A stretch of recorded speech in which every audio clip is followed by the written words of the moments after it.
Na nossa vida, muitas coisas precisam ser reguladas pelo direito. Nas questões ambientais não é diferente. Tem todo um conjunto de leis, resoluções, decretos, portarias e demais instrumentos normativos para regular essas questões. Hoje no nosso programa vamos conhecer então o direito ambiental. Através de um conjunto de normas que visa regulamentar como deve ser o comportamento da sociedade, o comportamento do Estado, o comportamento das pessoas em relação ao uso dos recursos naturais, a exploração econômica e como o Estado deve gerir, realizar toda essa gestão ambiental.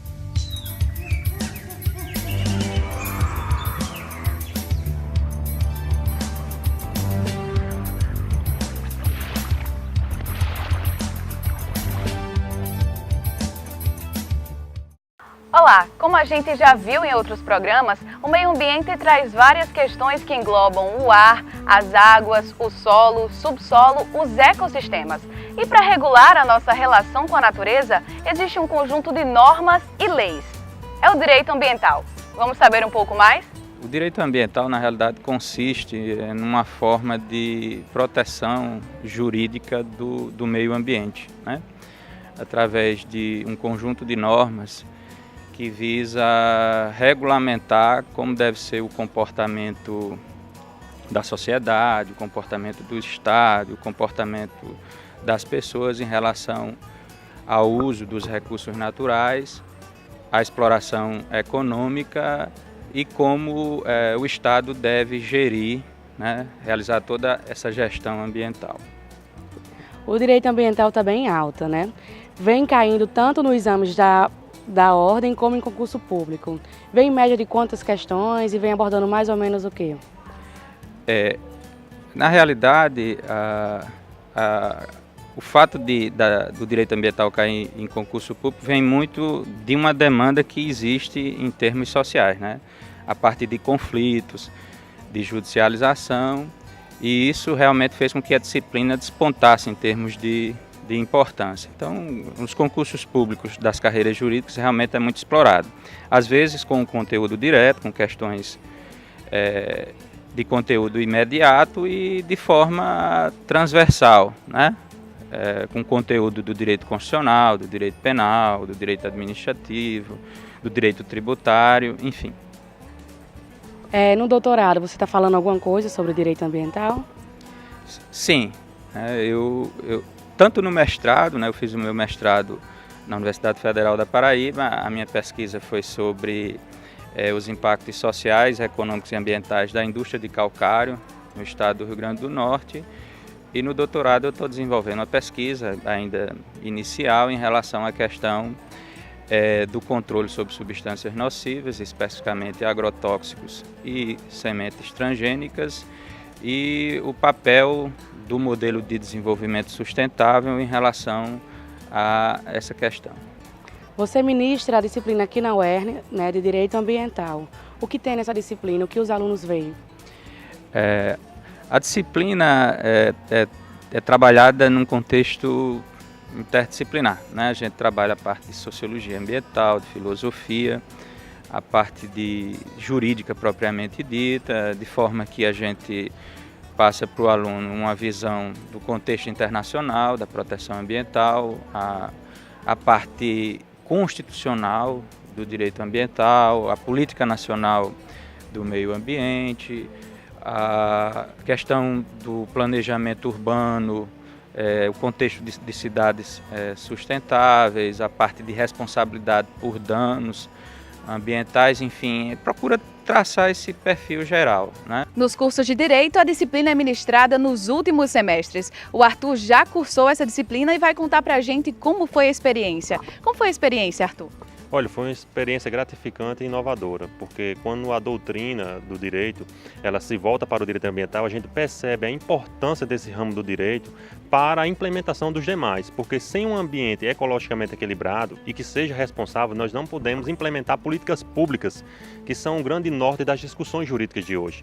Então, o direito ambiental, ele tenta visa proporcionar essa visão integrativa dos ramos do direito. E o direito ambiental, como é uma cadeira que ingressou recentemente nos bancos das faculdades de direito, ela ganha essa importância justamente por causa disso. Preservar o ambiente hoje para que as futuras gerações possam usufruir de um ambiente ecologicamente equilibrado e que as políticas públicas possam ser implementadas. A Constituição Brasileira, aprovada em 1988, no seu artigo 225, um capítulo dedicado ao meio ambiente, estabelece que o meio ambiente é bem de uso comum do povo, essencial à sadia qualidade de vida, e compete ao poder público e à coletividade o dever de defendê-lo e preservá-lo para as presentes e futuras gerações. E dessa maneira, qualquer outra lei, no âmbito estadual, federal ou municipal, que tratar de questões ambientais, deve estar de acordo com o que diz a Constituição Federal.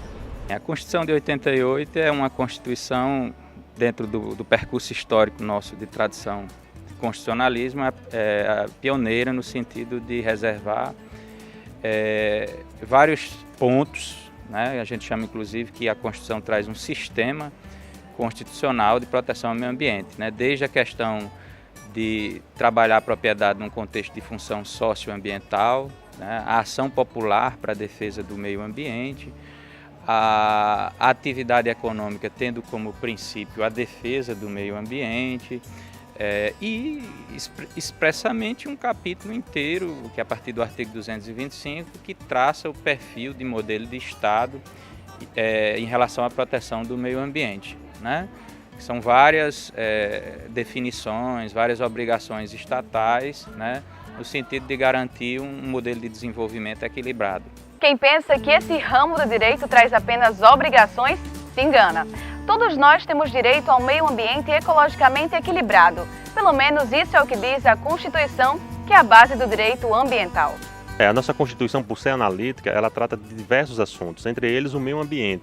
Então, a Constituição prevê que a exploração de recursos deve se dar de maneira responsável e planejada. Isso com o intuito de quê? De manter um ambiente ecologicamente equilibrado, tanto para as gerações de hoje como para as futuras. Como a gente viu, o direito ambiental tem muitos princípios, leis e normas. Daqui a pouco a gente volta para conhecer um pouco mais desse tema.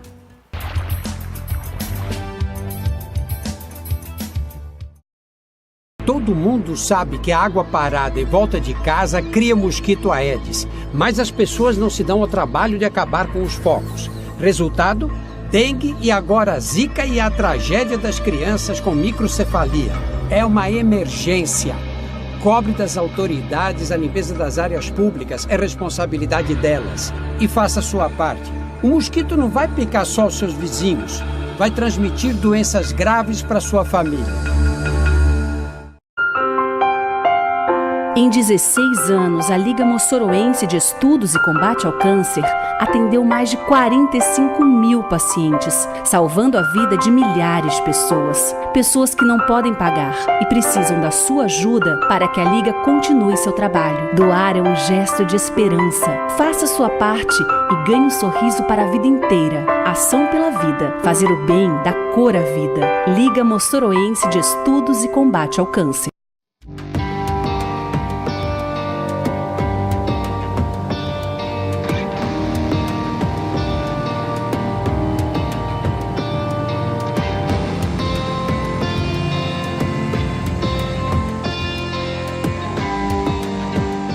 Quando você decide ajudar, sua força se multiplica.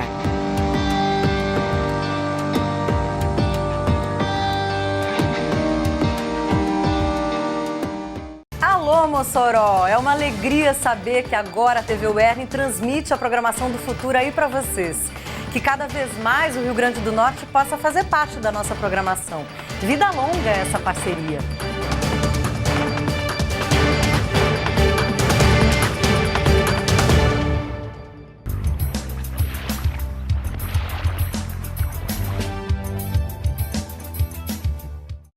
No Recursos Naturais de hoje, a gente sabe um pouco mais sobre direito ambiental. Aqui na Universidade do Estado do Rio Grande do Norte, essa disciplina é ofertada em 2 cursos, Direito e Gestão Ambiental.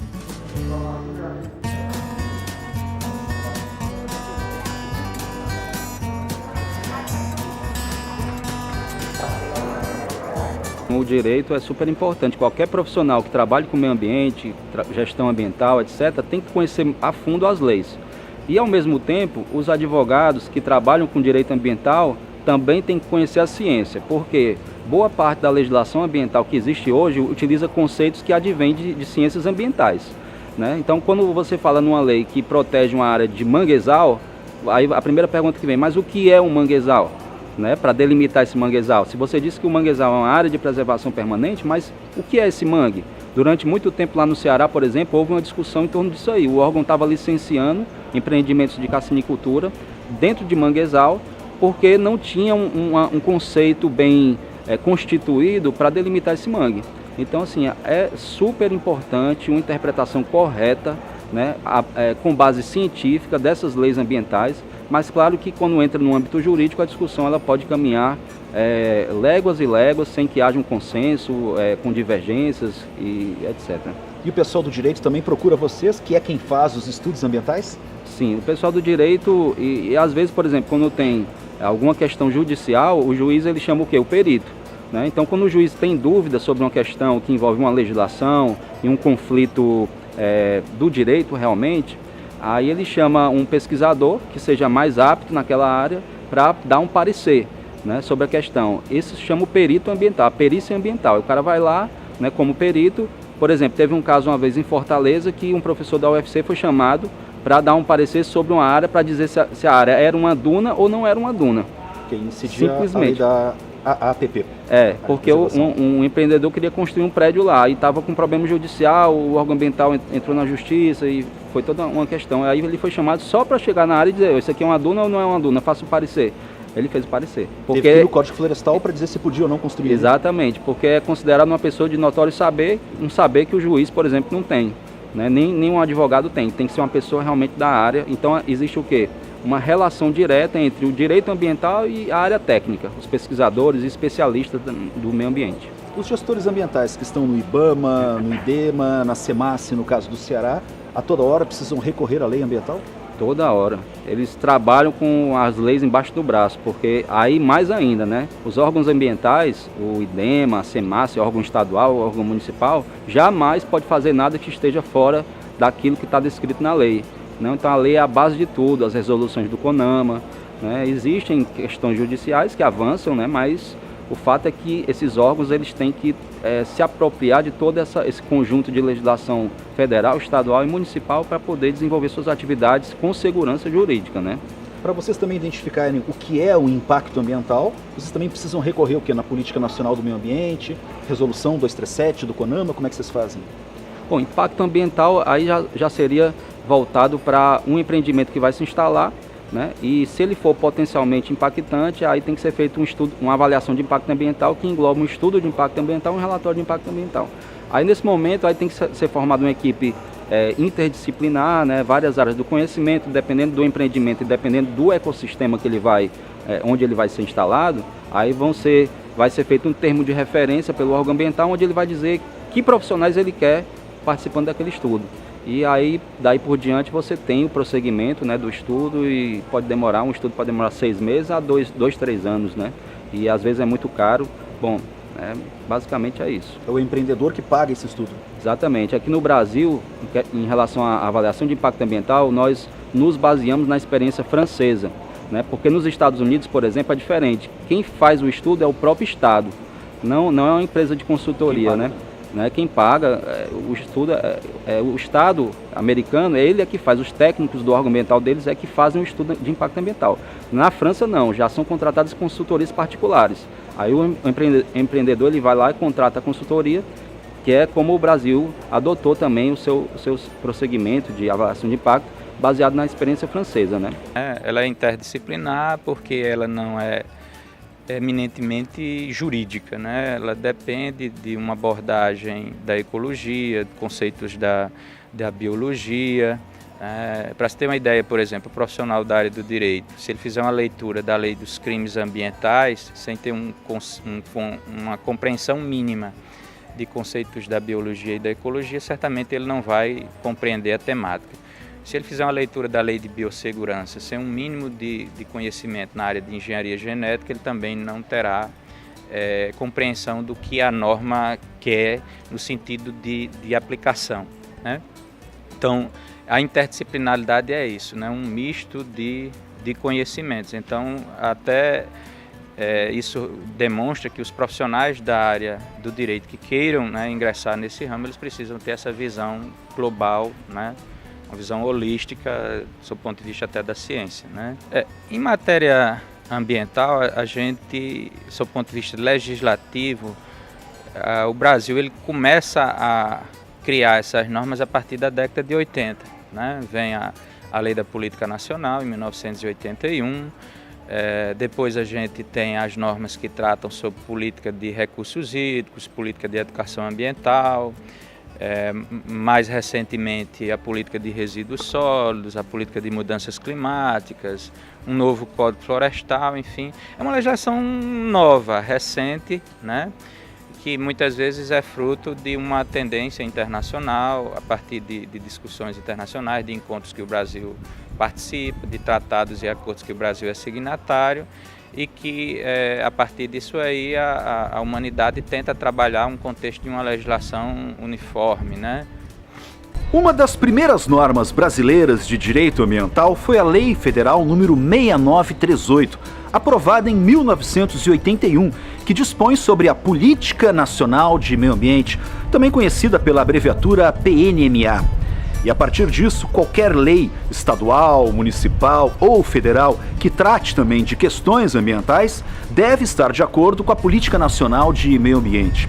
A lei traz vários conceitos e a gente vai ler aqui o do artigo 3º, que é o conceito legal de meio ambiente. Para fins previstos nesta lei, entende-se por meio ambiente o conjunto de condições, leis, influências de ordem físico, químico e biológica que permite, abriga e rege a vida em todas as suas formas. Só que esse conceito, na época em que foi definido pelos nossos legisladores, em 1981, não se falava ainda no direito ambiental nos outros tipos de meio ambiente, como o cultural, construído e meio ambiente do trabalho. Apenas se falava sobre o meio ambiente físico ou natural. E por isso, esse conceito da lei é questionado pelos operadores do direito. Essa lei, por ela ser anterior à Constituição, ela tem que ser interpretada à luz do novo texto constitucional. Então, essa lei de políticas nacionais de meio ambiente, ela traz um conceito de meio ambiente restritivo, enquanto a Constituição traz um conceito de meio ambiente ampliativo. Ou seja, essa lei anterior à Constituição, ela traz um conceito de meio ambiente que não abarca outras espécies de meio ambiente, quando, na verdade, a doutrina atual já trabalha um conceito mais ampliativo, com um conteúdo mais significativo para fins de direito ambiental. Ou seja, quer dizer que lá o único ambiente é o, digamos, dos recursos naturais e não considera um ambiente de trabalho, por exemplo? Perfeito. Enquanto essa lei traz um conceito restritivo, como eu falei, que abarca só a questão dos recursos ecológicos, a Constituição traz um conceito mais abrangente, aí englobando aí o meio ambiente de trabalho, o meio ambiente urbano, rural e por aí vai. Como a gente viu, o direito ambiental é bastante complexo e fundamental. Também não podemos esquecer que temos uma série de deveres para cumprir e ficarmos aí de boa com nossos recursos naturais. O programa de hoje fica por aqui. Valeu!